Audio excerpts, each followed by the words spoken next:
थे। हाँ, मैं यही बोल रही थी कि माननीय प्रधानमंत्री जी हमारे मध्य होंगे और हम उनको सुनेंगे। आदरणीय Shri Narendra Modi ji, prime minister of India, और उनका वक्तव्य हम बहुत धैर्यता से शांतिपूर्ण सुनेंगे, जिन्होंने ये भागीरथ कार्य लिया है और सबको आगे इस कार्य में जोड़ा है।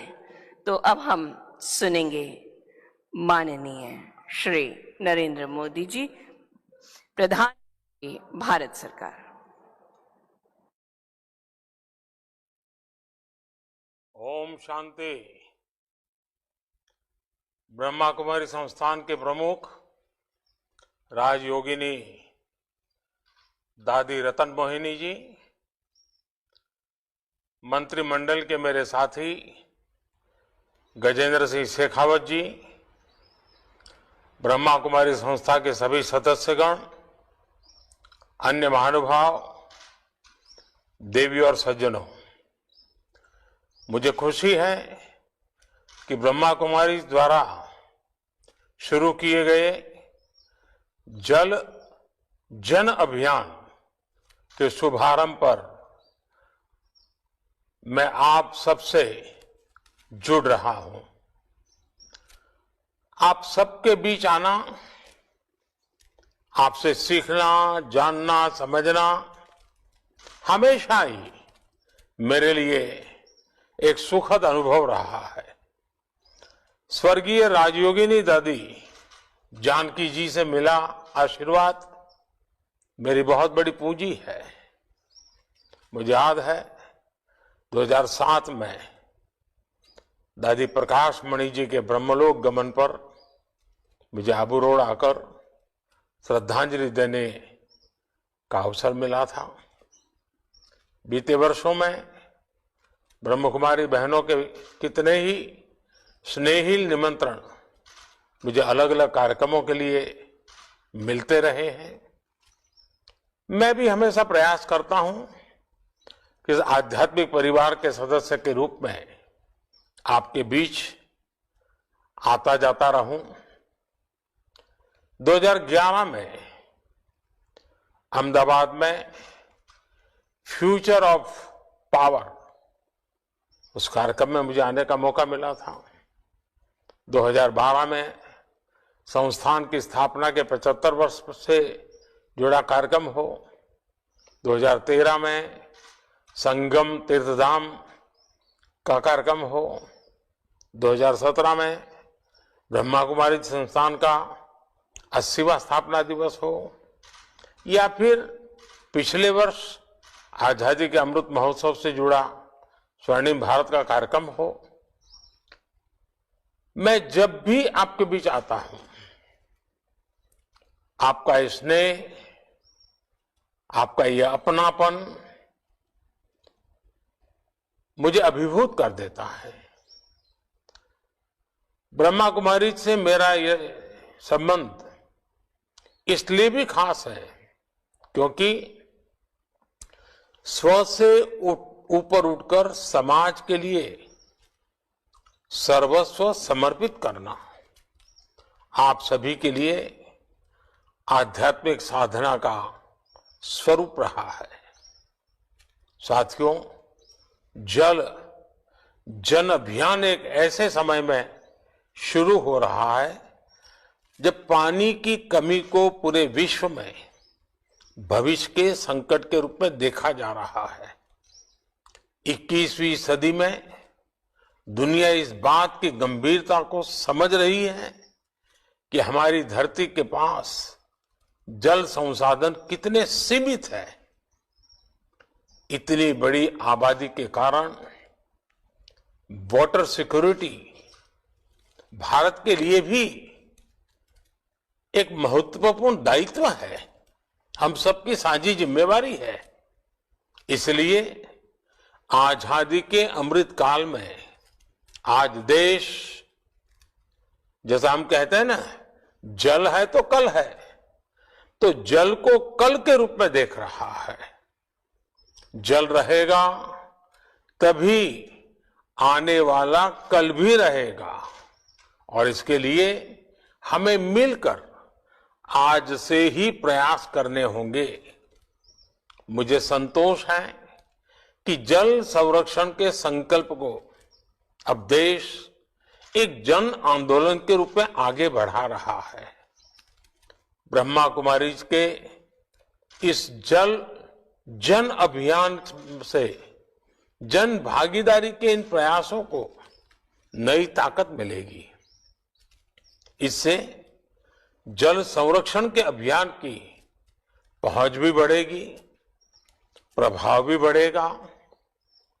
मैं ब्रह्मा कुमारी संस्था से जुड़े सभी वरिष्ठ मार्गदर्शकों का, इसके लाखों अनुयायियों का हृदय से अभिनंदन करता हूं।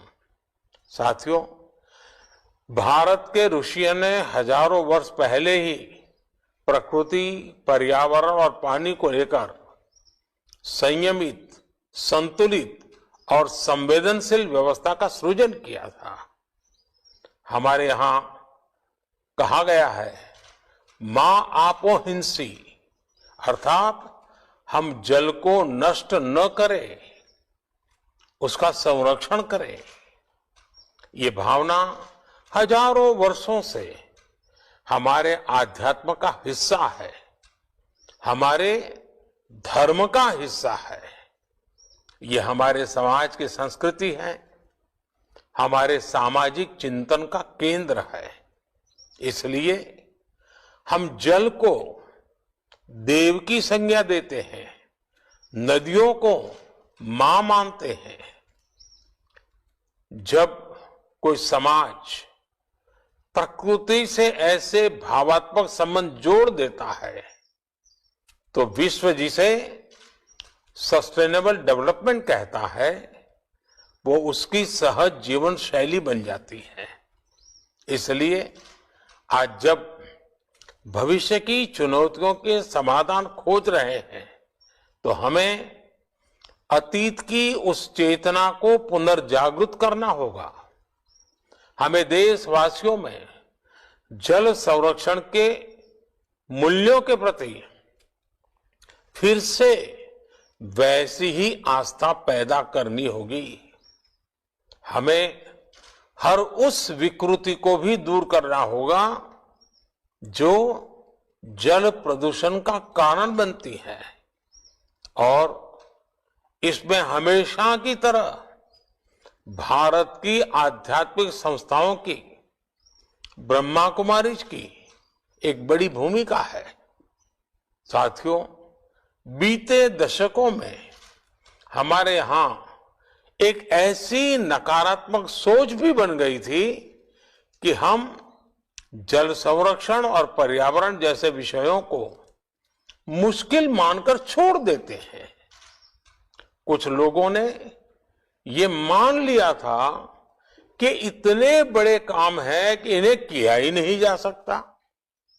लेकिन बीते 8-9 वर्षों में देश ने इस मानसिकता भी बदली है और हालत भी बदले हैं।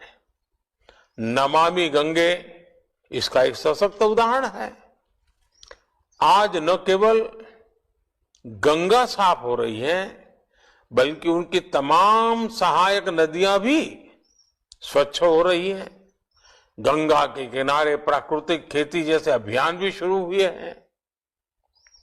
नमामि गंगे अभियान आज देश के विभिन्न राज्यों के लिए एक मॉडल बनकर उभर रहा है। साथियों, जल प्रदूषण की तरह ही गिरता भूजल स्तर भी देश के लिए एक बहुत बड़ी चुनौती है। इसके लिए देश ने कैच द रेन मूवमेंट शुरू किया है, जो अब तेजी से आगे बढ़ रहा है। देश की हजारों ग्राम पंचायतों में अटल भूजल योजना के जरिए भी जल संरक्षण को बढ़ावा दिया जा रहा है। देश के हर जिले में 75 अमृत सरोवर के निर्माण का अभियान भी जल संरक्षण की दिशा में बड़ा कदम है। साथियों, हमारे देश में जल जैसी जीवन की महत्वपूर्ण व्यवस्था पारंपरिक रूप से महिलाओं के हाथ में रही है। आज देश में जल जीवन मिशन जैसी महत्वपूर्ण योजना का नेतृत्व भी पानी समिति के माध्यम से गांव में हमारी माता बहनें ही कर रही हैं। हमारी ब्रह्मा कुमारी बहनें यही भूमिका देश के साथ साथ वैश्विक स्तर पर भी निभा सकती है। जल संरक्षण के साथ साथ पर्यावरण संबंधी इससे जुड़े सभी विषयों को भी हमें उतने ही मुखरता से उठाना होगा। खेती में पानी से संतुलित उपयोग के लिए देश ड्रिप इरिगेशन जैसी टेक्नोलॉजीज को बढ़ावा दे रहा है। आप किसानों को इसके ज्यादा से ज्यादा प्रयोग के लिए प्रेरित करें। इस समय भारत की पहल पर पूरा विश्व इंटरनेशनल मिलेट ईयर भी मना रहा है। हमारे देश में मिलेट्स जैसे श्री अन्न बाजरा, श्री अन्न ज्वार सदियों से खेती और खान पान का हिस्सा रहे हैं। मिलेट्स में पोषण भी भरपूर होता है और उनकी खेती में पानी भी कम लगता है। इसलिए ज्यादा से ज्यादा लोग अपने भोजन में मोटे अनाजों को शामिल करें। आप इसके लिए उन्हें बताएंगे तो इस अभियान को ताकत मिलेगी और पानी का संरक्षण भी बढ़ेगा। मुझे भरोसा है हमारे आपके ये साझा प्रयास जल जन अभियान को सफल बनाएंगे। हम एक बेहतर भारत और बेहतर भविष्य का निर्माण करेंगे।